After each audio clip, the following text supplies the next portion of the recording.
It is now almost 5 months ago that Herbert Diess, the former CEO of the Volkswagen Group, left. Actually, he was fired.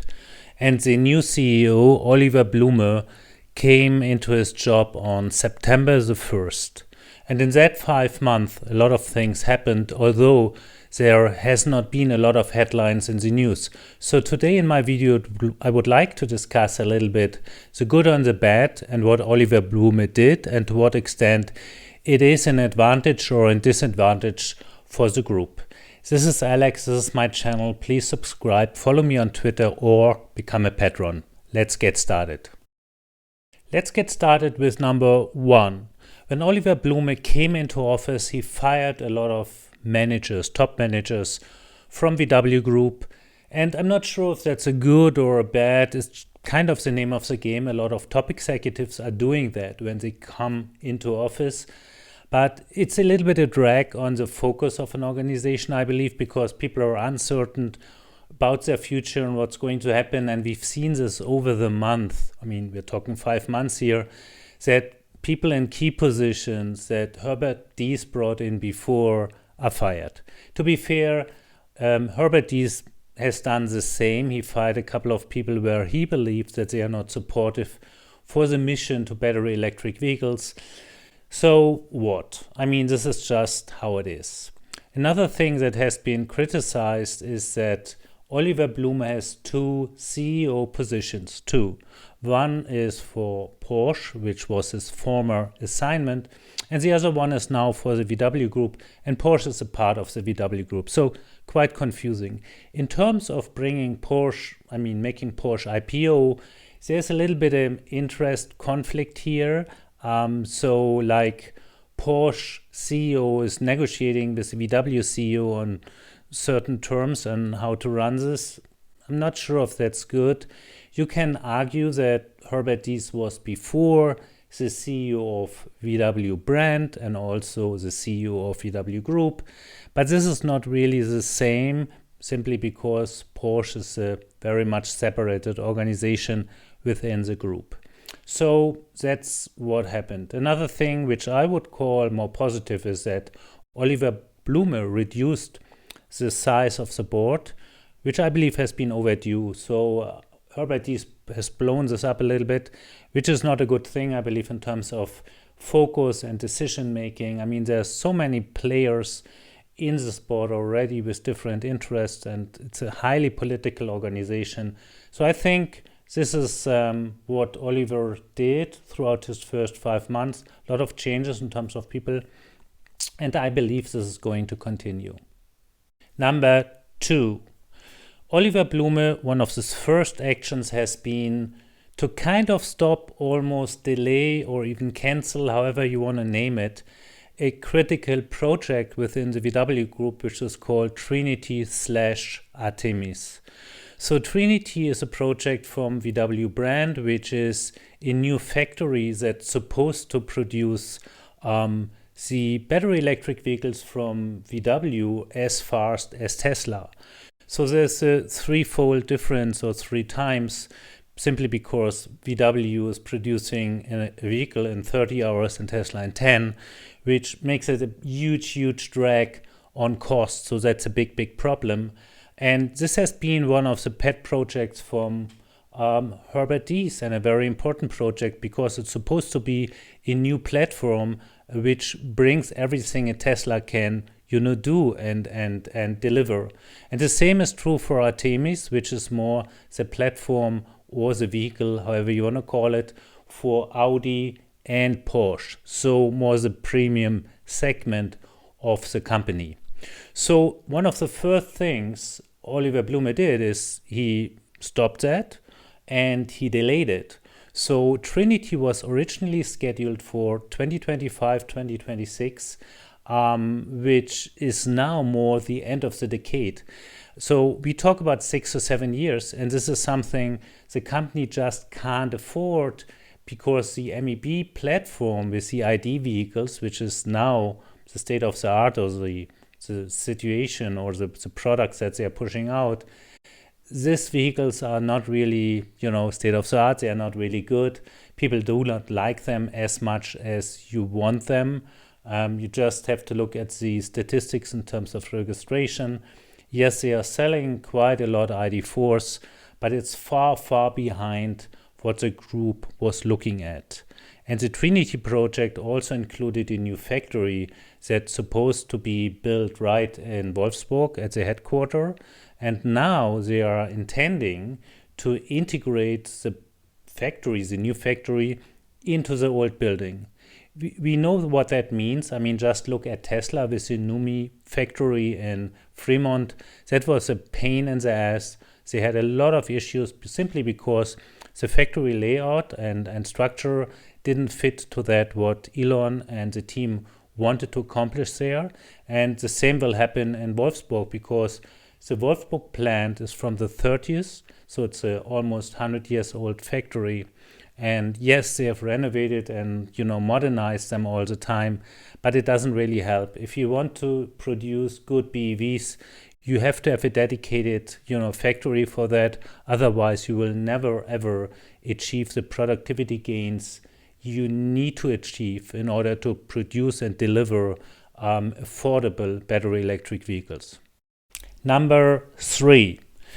We all know that VW Group has a lot of issues with software. So the software group from the VW Group is called Kariat, which is more or less bringing all the IT guys in the company together, and we talk about around 10,000 people, which is quite hilarious. However, Kariat had issues in the past because the new operative system for VW Group, or the first one, so to say, has not been delivered in time, which created a lot of pressure, in particular for Audi and Porsche, because they promised them and they couldn't deliver, which created pressure on the former CEO, Herbert Diess.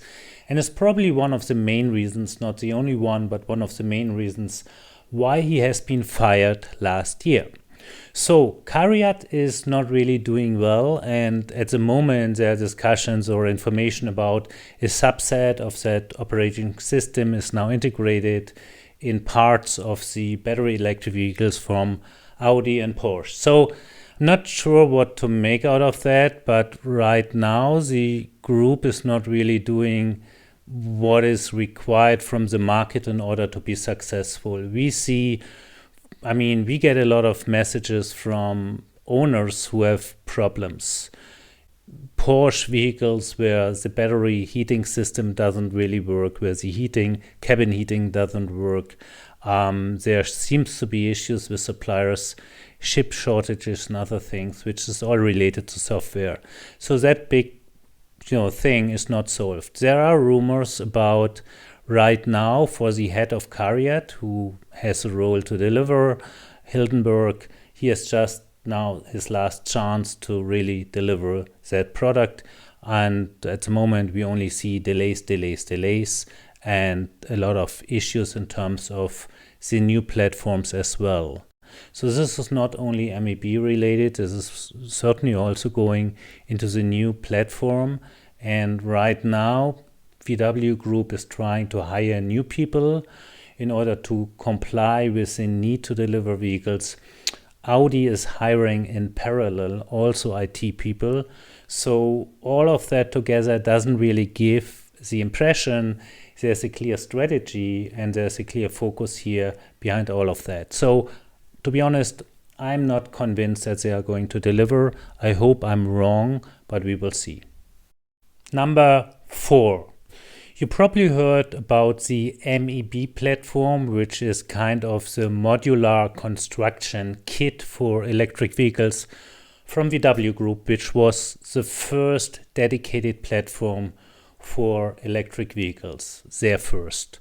And they've been kind of semi-successful with that. So we have production plants in Dresden and other places where that methodology is used to produce BEVs.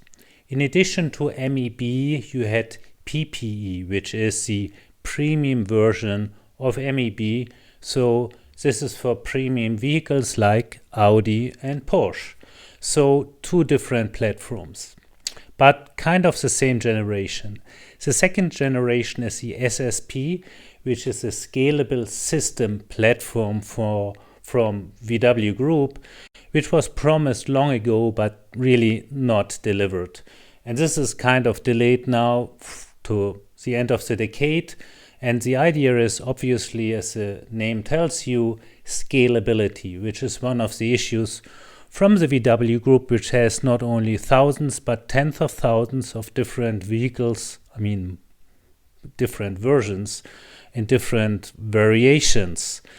And that is creating a lot of issue because for each of those you have different parts that you need to purchase and you have different production guidelines, which creates a huge complexity.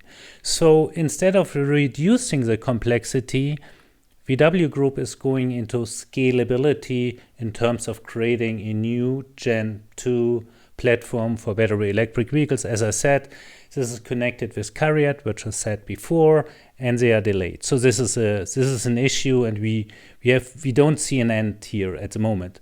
Herbert Diess, I believe, has been right when he said, I think it was last year, that in order to provide a battery electric vehicle that is on par with that what Tesla is delivering, they need 3 generations in terms of platforms. So the one is MEB or PPE, the second is the scalable platform SSP, and there's probably a third one coming, but with the second gen now delayed to the end of the decade, the third one is probably coming anywhere in between the early 2030s and 2040s. So I don't know how Volkswagen will really compete with all of that delays. And with the SSP, they promise everything that before has been promised for MEB and PPE, which is, partly autonomy or full autonomy and, all integrated and gaming and you name it. So a lot of promises, and I'm just not seeing the results, in particular as all of that is really tied closely together with software, and Kariat has its own problems too. So more issues than anything. So this is clearly a negative. Number 5. Some of you remember that Oliver Blume, when he was just the CEO of Porsche, he was supporting and advocating very much so-called e-fuels or synthetic fuels. And now, since he is the CEO of VW Group, he's doing the same. So synthetic fuels are extremely inefficient, so it doesn't make really a lot of sense, in particular as you have to put a lot of energy, renewable energy in them in order to make them kind of green. So the idea is, yes, there are billions of cars on our roads which have an ICE engine, and somehow we need to make them greener. But, if you consume more energy than you probably would use if you just take a battery electric vehicle, or to say it clearly, to use that energy for other purposes. I mean, there's a lot of electricity needed in order to change to a more sustainable way of life. You need to ask yourself if it's a good idea to use an inefficient ICE engine to burn those. In addition, it's burning, it's combustion. So in other words, there are emissions coming out here. Some people are claiming like, if I burn wood, it's sustainable because before that wood has been growing, and by growing they absorbed the carbon in it, which is true. But is that really a sustainable path forward? The same is true for synthetic fuels or e-fuels. So they are lobbying for, a lot of incentives from governments in order to make this happen. And what I'm trying to say here is Oliver Blume is doing the same he did at Porsche. He is trying to advocate, he's trying to push this forward. And he also said, and the group said, we are trying to sell as long ICE vehicles as possible. We are not going to stop. So everything what Herbert Diess said before, in order there's going to fixed end moment, we are going to stop selling ICE at a certain point in time. That's a clear strategy. It was 2040, by the way. This is not really happening anymore with Oliver Blume, and I'm not happy about that because it's diluting what the group could achieve, and dilution is not good in the situation we are in. Internally for the managers, it creates a lot of confusion.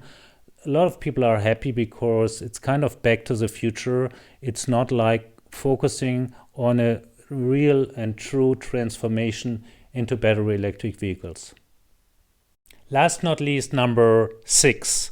Oliver Blume, or better to say the CEO of VW brand, fired the chief designer. So what you know from the design language you know from the ID product line for their battery electric vehicles is changing. The idea is from VW Group to go back to the roots in terms of look at the bus, the old one, let's look at the Golf, at the Beetle, these kinds of iconic vehicles and designs. They are trying to revitalize that for the new battery electric vehicle solutions, platforms, you name it. And they've been firing the former designers, they have been hiring a new one, and that's all fine, but what does it tell us? It shows us that they just don't have a clear path forward and that they are not happy with that what they've achieved so far. If you look at the ID3, ID4, and it's now up to ID7, this is a clear, consistent design language. But right now what we see is they are changing this again, which is going to create a lot of confusion for consumers, which is not necessarily a good thing. So I'm not saying it's going to be bad or worse, or I like or dislike their design. I think design has a lot to do with taste. It has a lot to do with function too, to be honest. But in terms of what I hear from Oliver Blume, what he said about the first designs for the ID1 and ID2, he was not happy, he stopped everything. So back to zero for the design team, and this will consume time again, and time is something the VW Group and Oliver Blume do not have. So to summarize, I think you can summarize yourself. There's just very little positives here in everything he did. Oliver Blume is the new CEO of VW Group in the last 5 months. I believe I understand some of the decisions he has been taken, and there's some expectation if the new top guy is coming into a company that he's changing, but I'm not sure that he's changing to the better. Time will tell. I cross my fingers for the VW Group. It's important for them. It's important for Germany. And it would be a good thing if one day they deliver really competitive, good cars, battery electric vehicles that everybody wants to buy. Right now, they are underperforming. In the future, we will see. Thanks for listening and see you soon.